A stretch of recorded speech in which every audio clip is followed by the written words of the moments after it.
Món khô heo ăn vừa ngon và vừa lại dễ làm vô cùng. Phượng xin chào cô chú, anh chị và các bạn. Hôm nay Phượng tiếp tục mời anh chị cùng cô chú vào bếp làm món khô heo để cho gia đình mình lai rai trong dịp Tết này nha. Thành phần chính của món ăn này đó là thịt heo và một số gia vị làm cho dậy mùi thơm. Thì Phượng mời cô chú, anh chị và các bạn cùng xem qua. Đây là toàn bộ phần gia vị. Thì Phượng để trên màn hình này để cô chú, anh chị và các bạn dễ xem và dễ làm hơn. Tiếp theo là phần nguyên liệu chính thì gồm có là 1 kg thịt đùi, 4 cây sả cây và một ít gừng. Mình dùng ở đây là 1 kg thịt đùi. Thịt đùi thì Phượng chọn đây là thịt đùi quả lật để cái xớ thịt nó dài như vậy nè. Thì khi mình làm khô lên ăn nó ngon, có độ ngọt và nó dẻo nữa. Thì không có thịt đùi thì các bạn sử dụng cốt lết đầu mềm cũng được. Mình cho vào đây 1 muỗng canh bột năng, nửa muỗng canh muối. Mình lấy tay mình thoa đều bột năng và muối lên trên miếng thịt này nha. Mình thoa đều như vậy để cho cái thịt mình nó được sạch và nó trắng hơn. Đồng thời là nó khử mùi tanh của thịt. Và khi mình làm khô xong đó thì cái khô mình cũng để được lâu nữa. Thịt đã được thoa đều trong bột năng và muối rồi. Thì bây giờ mình cho nước vào trong này. Mình rửa thật sạch lại nha. Thì mình rửa bình thường á, bằng nước á, thì những cái bụi mà nó nhỏ nhỏ đó li ti nó bám trên cái bề mặt của thịt đó thì nó sẽ không ra hết được. Mình cho bột năng và muối vào mình rửa thì thịt mình nó sẽ trắng và nó sạch hơn.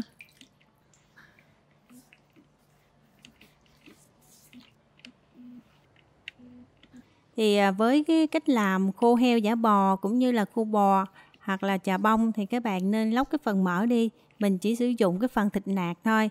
Nếu mà mình để lại cái phần mỡ này thì cái mỡ này mình để lâu đó thì cái khô mình sẽ bị ra mỡ, hay gọi là rửa dầu á, hay là bị gọi là gắt dầu.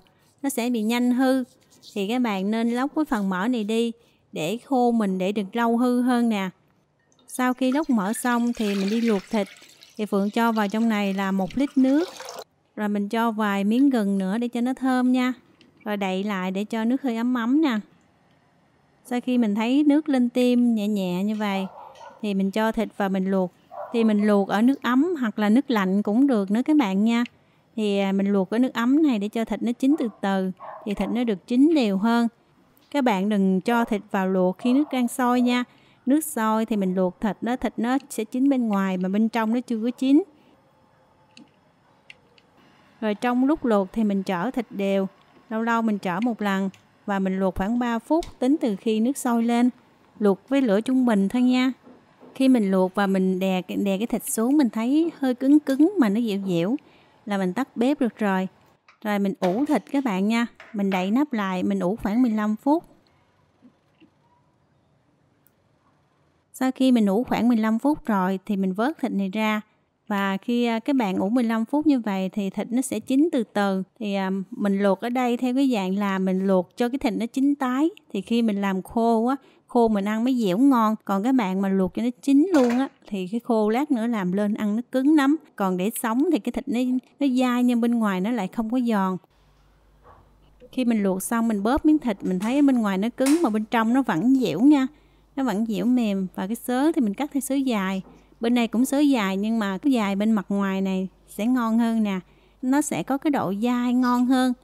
Và mình cắt miếng thịt này mình sẽ cắt chiều dài tầm khoảng là 0.4 đến 0.5 cm.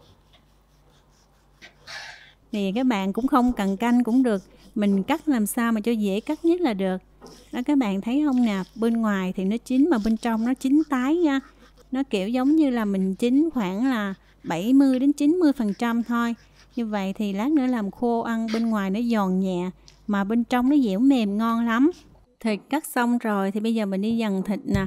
Dằn thịt thì mình cũng dằn nhẹ tay thôi các bạn nghe. Mình đừng có dằn mạnh quá thì cái thịt nó giảm đi cái độ dai đó. Thì mình dằn như vậy để cho thịt mình nó nhanh thấm ngấm gia vị vào hơn.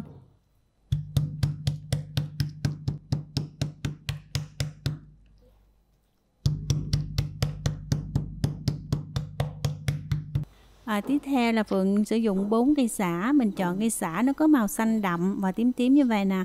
Thì khi mình làm nó thơm ngon hơn. Các bạn đừng chọn cây sả mà nó có màu xanh nhạt. Ăn nó sẽ ít thơm hơn nha. Còn nếu các bạn mà làm khô này mà có nồi chiên không dầu, lò sấy cũng như lò nướng thì xả gừng này các bạn nên xay dập ra nha. Thì mình chia sẻ đây để các bạn nào mà không có lò nướng, lò sấy phơi ở ngoài nắng thì cũng để được lâu và bảo quản được lâu đó.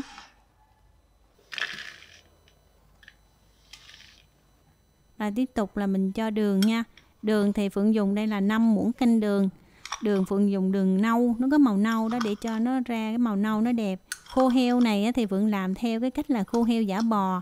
Thì cái vị nó hơi ngọt ngọt hơn, vị mặn một chút xíu nha. Tiếp theo là dầu hào. Dầu hào thì Phượng dùng đây là 2 muỗng canh mà xúc muỗng hơi vung vung nè. Rồi còn hết trong cái chén này Phượng vét cho nó sạch luôn nha.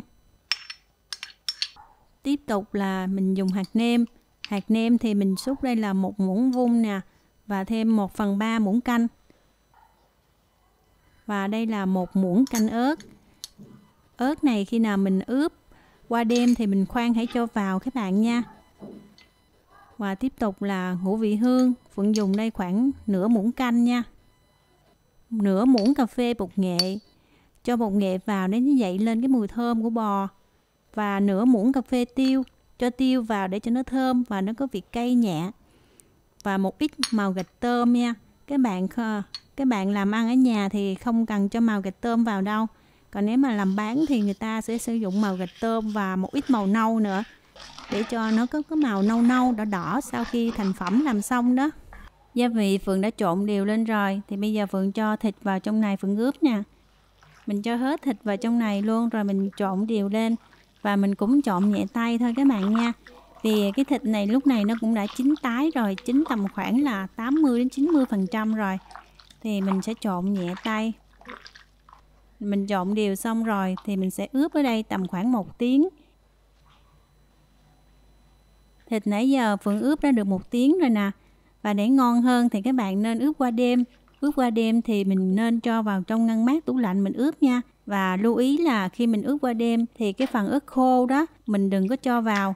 Khi nào mình ướp xong rồi mình chuẩn bị lấy ra sấy hoặc là mình phơi nắng thì mình mới trộn ớt khô vào. Vì trong ớt khô nó có cái sức nóng, nó làm cho thịt ra nước. Mà thịt ra nước thì thịt mất đi chất ngọt. Và khi mình làm khô, cái khô nó cũng bị cứng nữa. Và thứ hai nữa là khi ớt mình ướp trong thịt lâu quá thì cái khô của mình nó bị cay. Làm sao mà khi thấy cái miếng thịt nó bám đều ớt nhưng mà nó không có cay, cay nhẹ thôi. Vì vậy nếu mà ướp 1 tiếng thì nên cho ớt khô vào luôn. Còn mà ướp qua đêm thì sau khi ướp xong mới cho ớt khô các bạn nha. Các bạn mà sấy trong nồi chiên không dầu thì các bạn sấy nhiệt độ là 80 độ C, thời gian là 1 tiếng rưỡi nha. Còn các bạn sấy trong lò sấy gia đình thì sấy ở nhiệt độ 60 độ C và thời gian là 5 tiếng rưỡi. Còn đây là Phượng sấy trong lò nướng nè. Lò nướng thì Phượng sẽ mở thời gian là 4 tiếng rưỡi.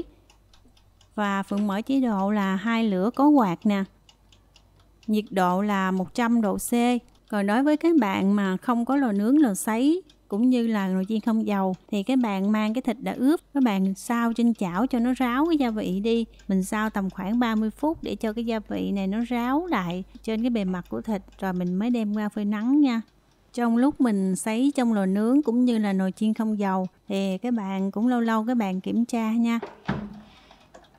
Và mình nhìn vào trong thịt mình thấy cái gia vị nó đã khô ráo trên bề mặt thịt rồi. Thì các bạn cũng có thể lấy cái tay nè, mình sờ vào mình thấy không còn dính gia vị nữa là được rồi. Thì đối với nồi chiên không dầu cũng như là nướng khi mình sấy nhiệt độ cao thì các bạn nhớ phun nước nha. Mình phun nước như vậy để cho giúp hạ nhiệt. Và thứ hai nữa để cho khô mình dẻo ngon hơn. Và sau khi mình làm xong khô mình không có bị cứng đó. Sấy được khoảng 3 tiếng rưỡi rồi nè. Thì mình cũng chở khô lại một lần. Chở một lần thôi nha. Thì để cho khô nó được khô ráo đều hơn. Hoặc các bạn cũng có thể là mình đổi cái khay lại. Mình xoay cái khay lại ở bên trong ra bên ngoài. Để cho cái khô của mình nó được khô đều. Thì cái khô mình mới bảo quản được lâu nha. Và cái khay bên dưới thì các bạn cũng làm tương tự như vậy. Cũng chở đều. Rồi mình xịt nước lần thứ hai này. Đối với lò nướng và nồi chiên không dầu mình mới xịt nước nha. Còn sấy hoặc là mình phơi nắng thì không xịt nước à. Rồi mình đậy lại mình sấy tiếp tục, mình không xịt nước nữa nha. 4 tiếng rưỡi đã trôi qua rồi thì lò nướng của Phượng đã tắt rồi nè. Thì bây giờ Phượng mở ra Phượng xem thử cái khô này nó khô đều chưa nha. Và Phượng nhìn vào thì Phượng thấy đã khô ráo rồi đó. Và mình cũng có thể là mình bẻ thử và mình xem nó dẻo nè. Nó dẻo và trên bề mặt khô nó đã khô ráo rồi. Thì như vậy là được rồi ha. Thì các bạn mang ra, các bạn để cho nó nguội đi. Rồi mình mới bảo quản nha. Thì khô làm xong, thành phẩm xong các bạn xé thử nè. Cái xớ thịt nó dẻo, nó dai nè ha. Khi mình xé ra nó từng xớ thịt như vậy là mình ăn nó dẻo, nó dai, nó ngon, nó không có bị cứng. Và khi mình ăn vào từng cái xớ thịt nó thấm vị, nó đậm đà, ngon, từng vị ngọt của thịt và thấm vị, nó có vị ngọt ngọt, mặn mặn của gia vị, thơm thơm của mùi tỏi ớt, ăn cay cay, hít hà rất là ngon, đã thèm luôn nè.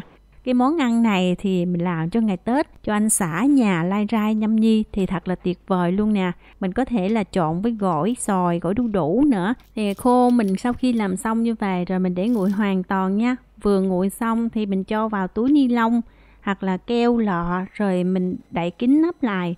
Mình bảo quản bên ngoài được 1 tháng luôn nha. Với cách làm này của Phượng thì để bên ngoài được rất là lâu luôn. Với cái phần gia vị này của Phượng thì các bạn hoàn toàn có thể ướp cho khô bò ăn cũng vẫn ngon. Nhưng riêng về khô bò thì cần thêm một số gia vị đặc trưng riêng nữa. Thì các bạn nào yêu thích cách làm khô bò thì hãy để lại bình luận bên dưới video này cho Phượng biết nha. Và Phượng cũng xin chào và hẹn gặp lại cô chú anh chị và các bạn trong video sau nha.